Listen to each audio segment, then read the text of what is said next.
मेरे प्यारे विद्यार्थियों, उर्मिला यादव हिंदी क्लासेस आपका स्वागत करता है। आज का विषय कविदेव, उनके सवैया और कवित है, जो कि कक्षा 10वीं एनसीईआरटी की पाठ्य पुस्तक क्षितिज भाग 2 में संकलित है।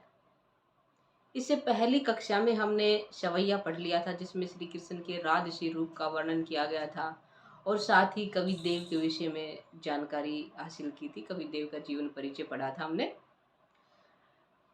आज हम उनके जो कवित हैं, जो दूसरे कवित में बसंत ऋतु का वर्णन किया गया है, इसके विषय में थोड़ी सी जानकारी आपको दे दी थी। और तीसरे में शरद की पूर्णिमा की जो चांदनी रात है उसका वर्णन किया है। यही 2 कविता आज हम पढ़ने जा रहे हैं। और जो पहला भाग है, जिसमें कवि देव का जीवन परिचय और पहले सवैया की व्याख्या, प्रसंग और काव्य सौंदर्य का जो लिंक है, आपको इस वीडियो के डिस्क्रिप्शन बॉक्स में मिल जाएगा, इसलिए ताकि आपकी संपूर्ण कविता, जो देव के सवैया हैं, कवित है, वो आपको अच्छे से समझ में आ जाइए। और साथ ही मैं चाहूँगी कि जो भी इस वीडियो को देखे वो लाइक करें, और यदि चैनल पर नए तो सब्सक्राइब अवश्य करें, ताकि मेरा उत्साहवर्धन हो। चलिए हम पढ़ते हैं कवित। डार द्रुम पलना बिछोना नव पल्लव के, सुमन झिंगुला सोहे तन छवि भारी दे। पवन झुलावे के कीर बतरावे देव, कोकिल हलावे हुलसावे करतारी दे। पूरित पराग सो उतारो करे राई नोन, कंज कली नायिका लतान सिर सारी दे। मदन महीप जू को बालक बसंत ताही, प्रातः ही जगावत गुलाब चटकारी दे। आप अपनी पाठ्य पुस्तक निकाल लीजिएगा और साथ ही साथ मेरे साथ साथ शब्दार्थ भी देखिएगा। डार का अर्थ होता है डाली, द्रुम पेड़, पलना पालना, बिछोना बिस्तर, नव नए, पल्लव पत्ते। यहाँ पे मैंने आपको बताया है कि बसंत ऋतु का वर्णन किया है और बसंत को कामदेव का पुत्र माना है, कामदेव का नन्हा शिशु माना है, और उस बालक के रूप में बसंत ऋतु को चित्रित किया है। इस संपूर्ण कविता में मानविकरण अलंकार है। साथ साथ आपको सारी जानकारी दी जाएगी, आप नोट करते रहिएगा। काव्य सौंदर्य के विषय में बताया जाएगा, जिसे हम विशेष कहते हैं, शिल्प सौंदर्य कहते हैं। बहुत महत्वपूर्ण होता है, इसके बगैर आपको प्रश्न नहीं नंबर नहीं मिलेंगे। पहले प्रसंग आता है, उसके बाद व्याख्या होती है, फिर विशेष होता है। ये तीनों भाग आप कंप्लीट लिखोगे तभी आपको आपके मार्क्स मिलेंगे। ठीक है, अकेली व्याख्या से भी आपको कंप्लीट मार्क्स नहीं मिलेंगे, काव्य सौंदर्य से भी नहीं मिलेंगे, आपको सभी भाग लिखने हैं। अतः ध्यान से सुनिएगा। और इसमें कौन सी भाषा, ब्रज भाषा का प्रयोग है। जैसे कि मैंने पहले बताया था, जो कवि देव हैं उनकी भाषा कौन सी है, ब्रज भाषा। ऋतिकाल के कवि, ऋतिकाल के अधिकांश कवियों की भाषा क्या है, ब्रज भाषा। ऋतिकाल की जो श्रेष्ठ भाषा थी वो ब्रज भाषा ही थी, और आचार्य देव भी ऋतिकाल के कवि हैं।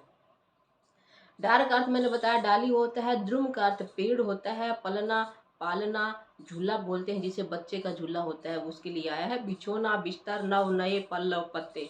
सुमन होता है क्या, फूल को कहते हैं सुमन। झिंगुला झुगुला, छोटे बच्चों को ढीले ढीले वस्त्र पहनाते हैं, उसको क्या बोला गया है, झिंगुला बोला गया है। सोहे सुंदर लगना, तन शरीर छवि शोभा भारी दे, बहुत अच्छा लगना। ठीक है, इन 2 पंक्तियों का अर्थ बताती हूँ पहले। अच्छा, उससे पहले मैं आपको प्रसंग बता दूं कि प्रस्तुत काव्यांश, प्रस्तुत कवित हिंदी की पाठ्य पुस्तक क्षितिज भाग 2 से लिया गया है। इसके रचयिता आचार्य ऋतिकाल श्रेष्ठ आचार्य देव है। यहाँ उन्होंने किसका वर्णन किया है, बसंत ऋतु का वर्णन किया। बसंत को एक बालक के रूप में चित्रित करते हुए बसंत ऋतु का वर्णन किया है। ठीक है, अब देखते हैं कि कवि कहता है, कवि देव कहते हैं कि डार द्रुम पलना बिछोना नव पल्लव के, उस बच्चे का, कौन सा बच्चा, बसंत रूपी बच्चा जो कामदेव का पुत्र है, उस बच्चे के डार द्रुम, जो पेड़ हैं, उन्होंने क्या किया, झूले का काम। पेड़ की डालियों ने उस बच्चे के लिए झूले का कार्य किया है। और बिछोना नव पल्लव के, जो नए नए कोमल पत्ते हैं पेड़ों के, उन्होंने उसके उस बच्चे के पालने में बिछोने का काम किया, बिस्तर का काम किया है। पेड़ क्या बन गए हैं बच्चे के लिए? झूला बन गए हैं, और नए नए पत्ते उस बच्चे के झूले में बिछोना बन गए हैं, बिछोने का कार्य कर रहे हैं। सुमन झिंगुला, उस बच्चे ने फूलों का जुगला, जो फूलों रूपी जुगला पहना हुआ है, वस्त्र का पहनते हैं ना जुगला, ढीले वस्त्र बच्चा को पहनाते हैं, तो यहाँ पे उस बच्चे ने सुमन फूलों का जुगला पहना हुआ है। सोहे तन छवि भारी दे, जो उसके शरीर पर बहुत ही सुंदर लग रहा है। आगे है पवन झुलावे, उस बसंत रूपी बालक को पवन क्या करती है? झुलावे, झुला देती है। केकी कीर मोर बतलावे देव, देव कहते हैं कि केकी का अर्थ होता है बेटा मोर, और कीर का अर्थ होता है तोता। मोर और तोता बतलावे, बातें करते हैं, उस बच्चे से बातें करते हैं, बातें कर रहे हैं। देव कवि कहते हैं कि उस बच्चे को पवन तो झूला झुला रही है, मोर और तोता उससे बातें कर रहे हैं। कोकिल हलावे हुलसावे कर तारी दे, कोकिल कोयल हलावे हुलसावे, उसको हंसाने का प्रयास करती है, बहलाने का प्रयास करती है। कर तारी दे, ताली बजा बजा। कर क्या होता है? हाथ, तारी ताली। जो कोयल है उस बच्चे को हंसाने का, बहलाने का, उससे बातें करने का प्रयास कर रही है, ताली बजा बजा कर उस बच्चे को हंसाने का, बहलाने का कार्य कर रही है। पूरित पराग सुतारे करे राई नून, कंज कली नायिका लतान सिर सारी दे। यहाँ पे कंज कली नायिका लतान सिर सारी, इस लाइन पे आ जाए क्या? कंज कली, कमल के फूल की कली। कंज क्या? कली क्या है? कमल के फूल की कली। नायिका, नायिका यानी कि नायिका जो युवती है। लतान, लताओं। सिर, सिर पे। सारी दे, सारी, सारी का पल्लू, जैसे अभी मैंने पहनी है, इसको सिर पे डाल लो पल्लू, तो क्या हो जाएगा? सिर सारी दे, अपने सिर पर सारी लेकर। कह रहा है कि कंज कली नायिका, कमल के फूल रूपी नायिका, जिसने लतान सिर सारी दे, लताओं की सारी को अपने सिर पे ओढ़ रखा है। जो कंजकली नायिका है उसने लताओं की साड़ी को अपने सिर पे ओढ़ रखा है, और उस साड़ी को ओढ़ के पूरित पराग सो उतारो करे राई नोन, जो पूरित पराग, जो पराग कण है उनको लेकर, और ऐसा लग रहा है जैसे नमक और राई से बच्चे की नजर उतार रही है। जो घर की बड़ी औरतें होती हैं, बूढ़ी औरतें होती हैं, वो बच्चे की नज़र उतारने के लिए नमक और राई को बच्चे के ऊपर से वारती हैं। तो यहाँ पे जो पराग के कण है, फूलों के पराग कण है, वो संपूर्ण वातावरण में फैले हुए हैं। तो ऐसा लग रहा है जैसे वो लताओं, जो कंजकली नायिका है, कमल के फूल रूपी जो नायिका है, उसने अपने सिर पर साड़ी ओढ़कर और पराग कणों से, यानी कि पराग कणों को राई और नमक मान लिया है, पराग कणों को लेकर उस बच्चे की नजर उतारने का प्रयास कर रही है। मदन महीप जू को बालक, मदन यहाँ कामदेव है और महीप राजा, राजा कामदेव के पुत्र बसंत, ठीक है, बालक बसंता ही, यानी कि राजा कामदेव के पुत्र बसंत को प्रात ही जगावत गुलाब चटकारी दे। ऐसा लगता है जैसे राजा कामदेव के पुत्र बसंत को प्रातः गुलाब चुटकी बजाकर, चुटकी देकर जगाने का प्रयास कर रहा है। चुटकी देके बजाने का प्रयास क्यों कहा गया है बेटा? इसलिए कहा गया है कि जब कमल गुलाब का फूल खिलता है, सुबह सुबह उसकी कली खिलती है तो चटक की आवाज आती है, तो उसको क्या बताया गया है? चुटकी देना।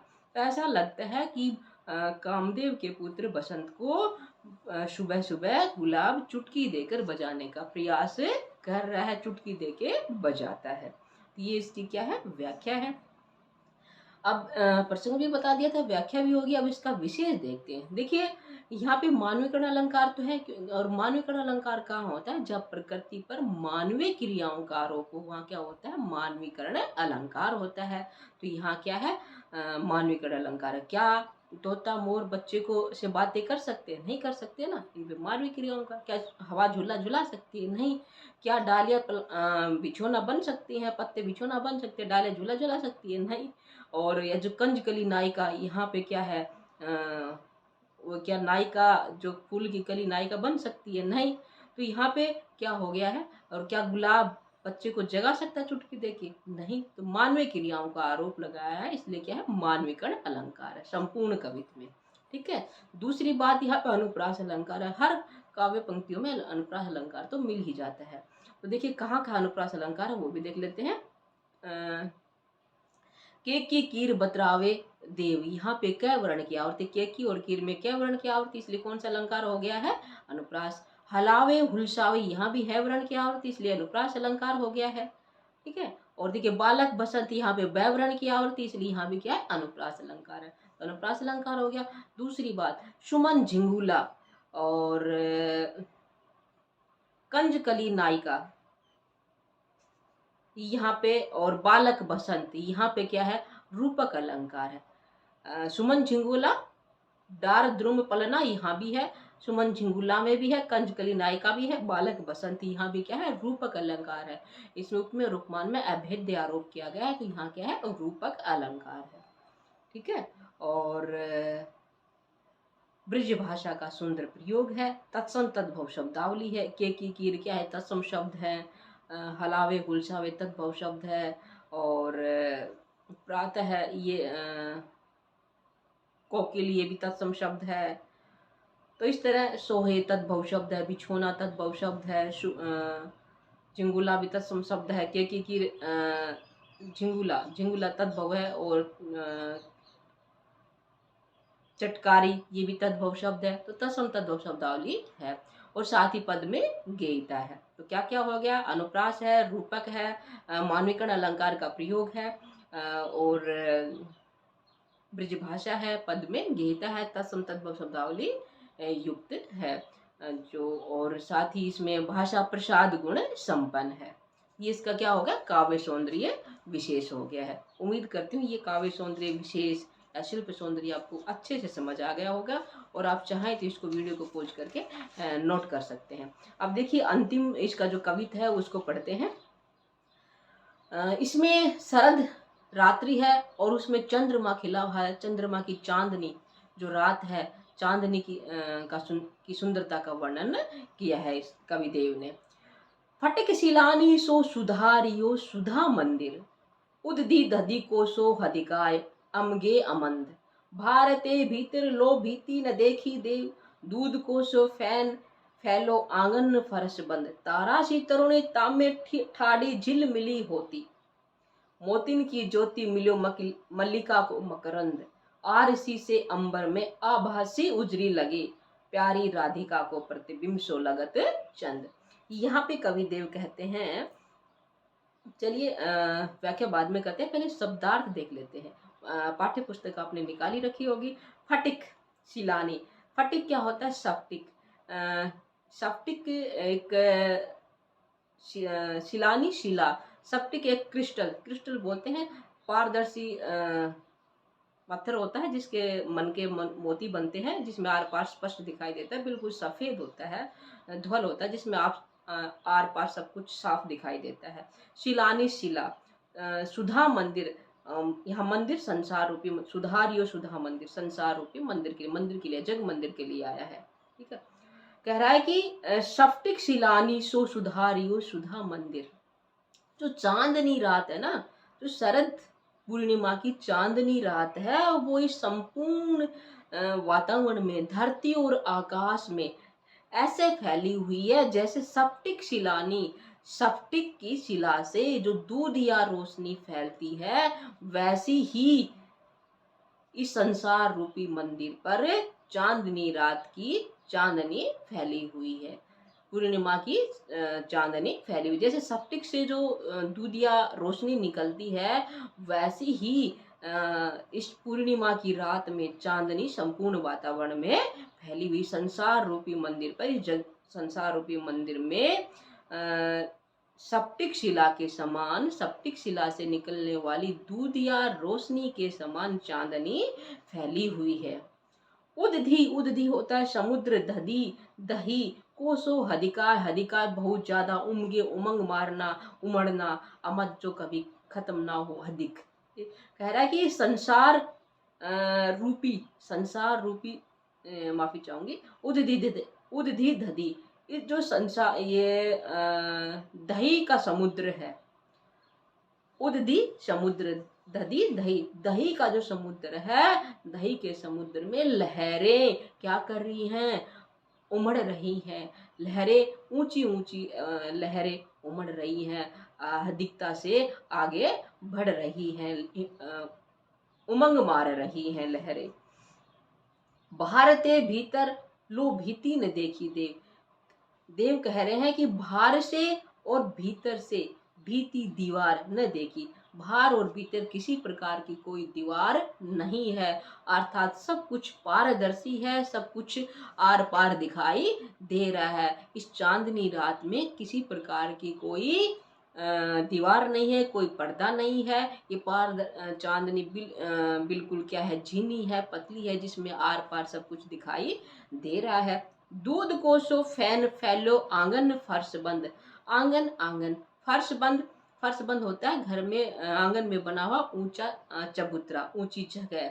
दूध को सो, दूध के समान, फेन जहाग, फैलो फैलो, ये जो चांदनी इस प्रकार फैली हुई है जैसे आंगन के चबूतरे पर दूध के झाग फैले हुए हैं। दूध के झाग क्यों कहा गया है, क्योंकि दूध बहुत ही साफ होता है, धवल होता है, पवित्र होता है। ऐसे ही जो चांदनी है वो दूध के झाग के समान आंगन के चबूतरे पर, आंगन की ऊंची जगह पर फैली हुई है। तारा सी तरुणी तामे ठाडी झिलमिली होती, कवि कह रहे हैं कि जो तारा सी तरुणी, तारा सी तरुणी, तरुणी युवती तारा, तारा के समान, जो तारा आसमान में तारे निकले हुए हैं, तारे छाए हुए हैं, उनमें कवि को एक नायिका की झलक नजर आती है। तो कवि कहते हैं जो तारों रूपी जो नायिका है, तारों की जो नायिका है, उसने ठाड़ी झिलमिली होती, उसने मोतियों की ओढ़नी ओढ़ रखी है, और उस मोतियों की जो आभा निकल रही है, उस नायिका ने जो ओढ़नी ओढ़ रखी है, तारों की जो ओढ़नी ओढ़ रखी है उस नायिका ने, उसकी ओढ़नी की चमक से क्या कर रहा है, चमक में मोतिन की ज्योति मिलू मलिका को मकरंद, मोतिन मोती, ज्योति ज्योत प्रकाश, मिलो मिलना मल्लिका को मकरंद, मल्लिका, मल्लिका नाम का एक पुष्प है और मकरंद उसका रस। मल्लिका मोती का जो मकरंद है, रस है, उस तारा रूपी नायिका की झिलमिलाती ओढ़नी की चमक में मल्लिका पुष्प के की जो चमक है वो उसमें मिल गई है। फिर से देखिए कि तारा सी तरुणी तामे ठाडी झिलमिली, तामे ठाडी झिलमिली होती, उस रोशनी में, उस दूधिया रोशनी में, उस चांदनी में जो तारा रूपी नायिका है, उसकी झिलमिलाती चमक में, आभा में मल्लिका पुष्प की चमक, मल्लिका पुष्प की ज्योति मिल गई है। यानी कि मोतियों की चमक में मल्लिका पुष्प की चमक भी मिल गई है। आरसी से अंबर में आभासी उजारी लगे, आरसी दर्पण, शीशा, आईना, अंबर आसमान, कवि ने यहाँ आसमान को दर्पण की, शीशे की संज्ञा दी है। आभासी उजारी लगे, राधा प्यारी राधिका को प्रतिबिंब शो लगत चंद, जो चंद्रमा है ना, उसको क्या बताया है, उसकी तुलना राधिका के मुखड़े से की है। राधिका को श्रेष्ठ बताया है, चंद्रमा को कमतर बताया है। तो यहाँ पे एक व्यतिरेक अलंकार है, जहाँ पे उपमान को कमतर दिखाया जाए, उपमेय को श्रेष्ठ दिखाया जाए, वहाँ व्यतिरेक अलंकार होता है।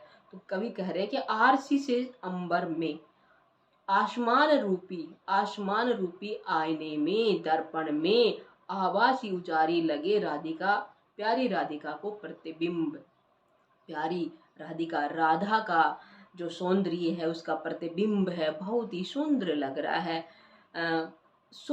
लगत चंद्र, चंद्रमा के समान लग रहा है। कह रहा है कि जो चांद आरसी से अंबर में, आसमान रूपी दर्पण में, आसमान रूपी शीशे में राधिका का जो प्रतिबिंब है वो चंद्रमा से भी ज़्यादा सुंदर लग रहा है। बहुत ही सुंदर उस शीशे में राधिका की छवि नजर आ रही है, जो चंद्रमा से भी ज़्यादा सुंदर है। ये इस चांदनी रात की सुंदरता का वर्णन है। विशेष काव्य सौंदर्य, शिल्प सौंदर्य। सुधारियो सुधा मंदिर सवर्ण सो सुधारियो सुधा, या सवर्ण की आवृत्ति है तो कौन सा अलंकार हुआ? अनुप्रास अलंकार है। और उदधि दधि, यहाँ भी लास्ट में धैवर्ण की आवृत्ति, यहाँ भी क्या अनुप्रास अलंकार है। फैन फैलो, यहाँ फैवर्ण की आवृत्ति है, अनुप्रास अलंकार है। तारासी तरुणी, ताम में तैवर्ण की आवृत्ति है और अनुप्रास अलंकार। साथ ही तारासी तरुणी वाचक शब्द सी आए, सी आए, सा आए, सम आए, सरी साई, वहाँ क्या होता है? उपमा अलंकार होता है। और मोतिन की ज्योति मिलियो मल्लिका को मकरंद, यहाँ मैं वर्ण की आवृत्ति या अनुप्रास अलंकार है। और आरसी से अंबर में आभासी उचारी लगी, यहाँ भी श वर्ण है, सी आया है वाचक शब्द, तो क्या हो गया? उपमा अलंकार हो गया। और प्यारी राधिका को प्रतिबिंब शो लगत चांदी, यहाँ पे वेती रह के अलंकार है। भाषा प्रसाद गुण संपन्न है और पद में गीत है, तत्सम तद्भव शब्दावली है। ये इसका काव्य सौंदर्य है। उम्मीद करती हूँ यह आपको अच्छे से समझ में आ गया होगा। और साथ ही आपको डिस्क्रिप्शन बॉक्स में पहले भाग का लिंक मिल जाएगा और इसकी जो व्याख्या है वो आपको लिखित रूप में भी मिल जाएगी। आप अपनी नोटबुक में लिख सकते हैं। जो विद्यार्थी 10वीं कक्षा में पढ़ रहे हैं वो इसको अपनी नोटबुक में लिख सकते हैं डिस्क्रिप्शन बॉक्स से। कैसी लगी कविता और कैसा लगा और मिला है हिंदी क्लासेज, आप कमेंट करके अवश्य बताइएगा। फिर मिलते हैं अगली कविता के साथ। आपका दिन शुभ हो।